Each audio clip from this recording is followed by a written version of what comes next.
I chose this tattoo because growing up in a big family, I'm one of 5 children and there's 7 of us in total. And we lived in a really small house.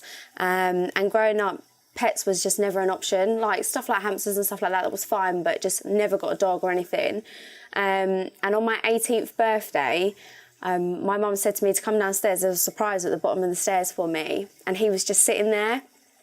And I remember just crying my eyes out and knowing that I'd had this thing for the rest of his life and growing up with him. Just fell in love.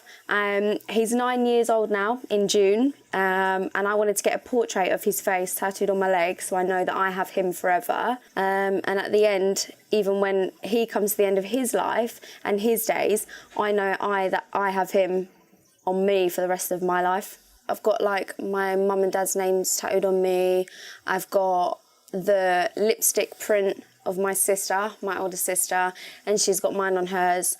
So yeah, there's a lot of meanings in some of them. I've got drawings that my brothers and sisters have tattooed on me. And it's just an amazing thing to think that this is going to be on my skin for the rest of my life, like irregardless of how they change over time and they age with our skin and stuff like that. It's always going to be something that I know, even at 75 or something like that, I can look back and know that, this tattoo once meant this and whatever. And the next tattoo that I'm thinking of getting done, my nan passed away when I was 10. And I actually found a birthday card that she'd written to me from when I was 2 years old, and now 26. And at the bottom of it just said, "Love, Big Nan," which is what we used to call her because she was my nan's mum. So I'm going to get her writing tattooed like on my leg, so then it'll be a part of all the tattoos that I have. So the reason I decided to get this tattoo was a tribute to my dad, because when I was growing up, he had a tattoo by a famous tattooist called George Burchett. It was of a dragon, and it was the thing that really, ever since I can remember, I wanted a tattoo. But when he passed a couple of years ago, I wanted a tribute design myself. So I asked Lau Hardy if he could find the original flash piece of the tattoo, and he managed to find it.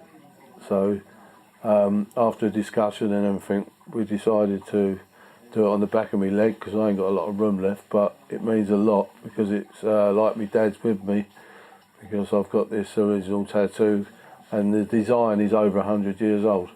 It means a lot because it was my first introduction to tattoos, seeing my dad having this tattoo on his arm, and ever since I can remember, from when I was growing up, I wanted a tattoo, and I managed to I actually went to the studio where he got his, and it was his brother that was tattooing, but I was only 14 again, they wouldn't tattoo me, but I managed to get a tattoo at 15 from another tattooist called Ben Gunn.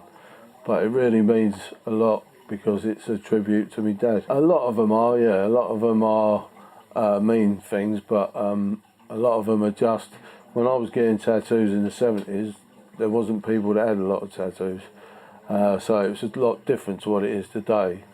So the designs were limited. You just picked one off the wall when you went in there. So, but ones like I had mum and dad done when I was younger and things like that. But yeah, it has changed a lot since I started getting tattoos. But I was on a flight to Norway.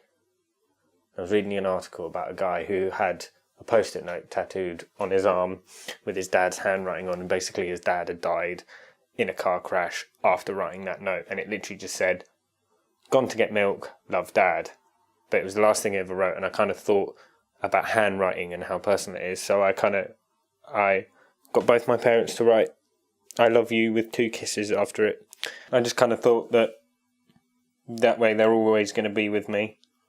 The ones on my arm, they have a hammer and a saw, and I got the saw about 3 months after I started making jewellery and doing metal stuff, because I was like, oh cool, I could get a different tool for every event in my jewellery metal career. So I was like, alright, cool. And I got the saw, which is pretty much the most basic tool, and that was to starting it, discovering it really. And then I got the hammer when I first came to uni, like a month in. And that was for me getting into and starting university. And then I'm going to get another one at the end. I've got a broken file I'm going to have next to it. And then just slowly build up the arm of different tools and stuff in like a puzzle.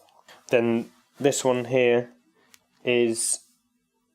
When I first started making jewellery, I converted me and my brother Danny's childhood den. So we've got pigsties outside the house, and one of them leads into the one next door, and they're fairly big. They were the biggest of the pigsties. And so as kids, we had all our like just stuff for playing outside, and it was our little den outside the house. And so I discovered jewellery, and then the next week we had half term. So I kitted out the workshop, I built the tables, my granddad helped me do all the lighting and the electrics, so I learnt a bit about doing electrics and things whilst doing it, rewired a couple of plugs, learnt some more about building stuff, set an old anvil we had, bought a blowtorch, did everything, had a little bench, and then literally for the last year I was in Jersey. It was complete bliss in there. Because you can't hear anything, there's no Wi-Fi, there's no nothing, just me, Radio 4 and my work, and it was great.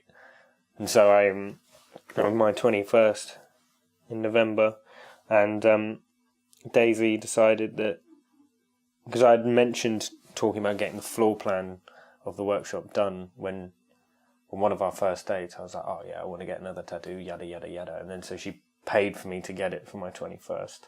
So there's that as well. I have the one on my chest here, which is a Viking symbol for Visiga, which is guidance and immortality. My godmother was Norwegian, and she had a big influence on like my interest in history, and really I got it because even though I'm not doing that now, I'm not doing history, actually it's still very important to me and I really enjoy it. So, and now it's just kind of a memory of that and my interest in it. So I got another one underneath that, which is from my favourite series of books, which is Wyrd Byd Fulla Red, and it means fate is inexorable, and it comes from Bernard Cornwell's series, and they start with the book The Last Kingdom that the BBC did a version of, but I read all the books when I was quite young, absolutely loved them, and so I got the little like saying from it tattooed there, because it's something I try and live by as well, like kind of like a bit of a motto that I try and remind myself of, that it's all going to be fine, it's just happening exactly as it's meant to. I never met my granddad, and my gran always wears these gold square earrings. They're her favourite earrings, but he got them for her on their first wedding anniversary. I think it's kind of a way of recording. I think because they're going to be with me forever, I can record important things with them to me. And memories, yeah, I kind of liked the idea that it could be like a journal or a map of my life, just on my skin. My daughter's name is Ayla Ria Mehmed. Ayla in Turkish means moon. Ria, of Spanish heritage from the Philippines, mean river. A lion, which is like a stone lion. That's to represent my uncle, Genghis, who passed away. But what makes it special is that when I was like sort of 6 months old, he got the news that he had cancer. And the doctor said he didn't have too long to live, so 6 months, something along those lines. And he said to the doctor, nah, don't worry about that. Over the next 27 years, he had 7 different cancers. And when my daughter was 6 months old, that is when my uncle passed away. And there's a lot of love in there.